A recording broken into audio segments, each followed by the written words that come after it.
खुलुमबाय लोगोफोर, नोंथांमोनखौ फिन खेबसेबाव आंनि मोनसे गोदान भिडिअ बहरनानै लाहरबाय। दिनैनि बे भिडिअ आं मोननैसो रादाबफोरनि आपडेटफोरखौ लानानै फैदों। नोंथांमोना भिडिअखौ जोबजासिम नायलां, लोगोसेनो भिडिअखौ लाइक खालाम, शेयार खालाम। लोगोसे नोंथाङा जुदि आंनि चेनेलखौ साबस्क्राइब खालामाखैब्ला अन्नानै चेनेलखौ साबस्क्राइब खालामनानै बेलनि आइकनाव थुनानै अलाव थुनानै हो। फैदो दानिया भिडिअखौ जागायनोसै। सोनाब बंगआव ट्रेन जाब्रबथाय जानायनि जाथाय। समबारखालि फुंनि समाव सोनाब बंग निउ जलपाईगुड़ी ट्रेन स्टेशननिफ्राय 4 किल'मिटारसो गोजानाव बे जाब्रबथाया जायो। सोनाब बंगनि दार्जिलिं जिल्लायाव कान्चनजंगा एक्सप्रेस आरो गंसे मुवा बेसाद लांग्रा मालगारि ट्रेननि गेजेराव बे जाब्रबथाया जायो। बे जाब्रबथायाव गासै 9 जन दावबायारिफोरा जिउ गोमानायनि अनगायै सा 60निबो बांसिन दावबायारिफोरा जोखोम जानो गोनां जायो। कान्चनजंगा एक्सप्रेसआ आसामनि सिलचरनिफ्राय कलकातानि सियालदहसिम थांगासिनो दंमोन। राङापानी स्टेशननिफ्राय ससे गोजान थांनायनि उनावनो क्रसिंनि थाखाय कान्चनजंगा एक्सप्रेसखौ लाखिनानै दोनदोंमोन। बै समावनो गंसे जोबोर गोसायै फैनाय मालगारि ट्रेनआ उनथिंनिफ्राय गार्ड भेनआव सौदावफैनायनि जाउनाव सा 9 दावबायारिफोरा जायगायावनो जिउ गोमायो आरो सा 60निबो बांसिन दावबायारिफोरा जोखोम जानो गोनां जायो। बे गिख्रंथाव जाब्रबथायनि उनावनो रेल मन्थ्रि अश्विनी वैष्णवआ जाथायसालिसिम थांनानै नायगिदिंहैयो। लोगोसे बे जाब्रबथाय जानायखौ बिथा खालामनानै बे जाथाया माबादियै जानो मोनखो बैनि सायाव रेल रैखाथि आय'गआ गोख्रोङै नायबिजिरगोन। लोगोसे बेबादि गिख्रंथाव दुखुनांथाव जाथाया फिन जाफिनला बैनि सायाव राहा लानाय जागोन होननानै बुंथियो। समबारखालिनि बे गिख्रंथाव रेल जाब्रबथायनि उनावनो गं 19 ट्रेनफोरखौ केन्सेल खालामनो गोनां जायो। बैफोरनि मादाव 19602 new Jalpaiguri Udaipur express, 20503 Dibrugarh new Delhi राजधानी एक्सप्रेस, 12423 डिब्रुगढ़ निउ दिल्ली राजधानी एक्सप्रेस, 01666 आगरतला रानी कमलापति स्पेशल ट्रेन आरो 12399 सियालदह निउ आलिपुरदुवार पटेटिक एक्सप्रेस। मावबादि आरो रैखाथि हानजानि गेजेराव गावलायनाय जाथाय जादों। झारखन्डनि साइबासायाव रैखाथि हानजा आरो मावबादिफोरनि गेजेराव जोबोर गिख्रंथाव गावलायनाय जाथाया समबारखालि जायो। समबारखालि फुंनि समाव सोनाब सिंभुम जिल्लानि गुया पुलिस थानानि सिङाव थानाय हाग्रा ओनसोलाव रैखाथि बिफान आरो मावबादिनि गेजेराव गावलायनाया जादोंमोन। बे गावलायनायाव रैखाथि बिफाननि आखायाव 4 मावबादिफोरा जिउ जोबो। थैनाय 4 मावबादिफोरनि गेजेराव सासे जनेल कामान्डार, सासे साब जनेल कामान्डार, सासे हिनजाव मावबादि आरो सासे हौवा मावबादि।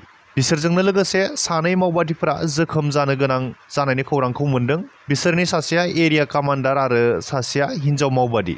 आरो बे जाथायाव सासे हिनजाव मावबादिखौ खानोबो हायो। मिथिनाय बादिब्ला रैखाथि बिफाना जेब्ला मोनसे सिग्रोमनायनि थाखाय ओंखारलांना थांबाय थादोंमोन, बै समावनो मावबादिया रैखाथि हानजाखौ थांखिनानै गुलि गावहरो, जायनि थाखाय रैखाथि बिफानाबो गुलि गावहरफिनो। बे गावहरफिननायावनो 4 मावबादिफोरखौ गावथारनो हायो।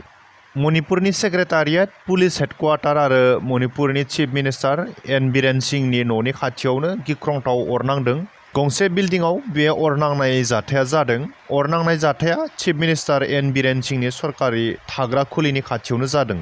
चिफ मिनिस्टार एन बीरेन सिंहनि रैखाथि बिफानाव थानाय सासे अफिसारा फोरमायनाय बादिब्ला बिल्डिंआव अर नांनायखौ खोमोरनो थाखाय जाथायसालियाव गंथाम अर खोमोरग्रा गारिया फैनानै दसे समनि गेजेराव अरखौ खोमोरनो हायो। बे अर नांनायाव रावबो सुबुङा जोखोम जानाय खोनानो मोननाय जायाखै। लोगोसे अर नांनायनि जाहोनखौबो दासिमबो मिथिनानै मोननाय जाथ'वाखै होननानै फोरमायबावदों। मिथिनानै मोननाय बायदिब्ला अर नांनाय बिल्डिंआव रावबो गैयामोन आरो बे बिल्डिंआ गवानि बारग' चिफ सेक्रेटारि IAS रुंसारि टि किपगेननि नखरनिमोन। मख'नो गोनांदि बेनि सिगां समबारखालि मणिपुरनि जिरिबाम जिल्लायाव थांनाय लामायाव चिफ मिनिस्टार एन बीरेन सिंहनि गारियाव सिनाय मोनै थिउरिया हानजाया गाग्लोबनाय जाथायबो जालांदोंमोन। बे गाग्लोबनायावबो मणिपुर पुलिसनि सासे जवान आरो सासे गारि सालायग्राया जोखोम जादोंमोन।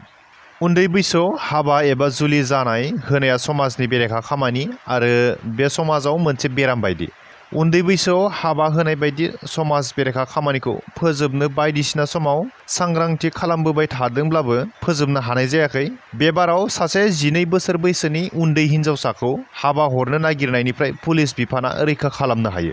पुलिस बिफाननिफ्राय फोरमायनाय बादिब्ला सासे 12 बोसोर बैसोनि उन्दै हिनजावसाखौ सासे 72 बोसोर बैसोनि सासे बोराय सुबुंनो रांनि थाखाय हाबा होनो थियारि जादोंमोन। नाथाय हाबानि सिगांनो पुलिस बिफाना उन्दै हिनजावसाखौ रैखा खालामनो हादोंमोन। पुलिस बिफाना 72 बोसोर बैसोनि हाबा खालामनो नागिरग्रा बोराय सुबुं हाबिब खान आरो काजी, जायखौ जों देउरि होननानै बुङो, बेखौ हमनो हायो। नाथाय हिनजावसानि बिफाया खारखोमानानै थायो।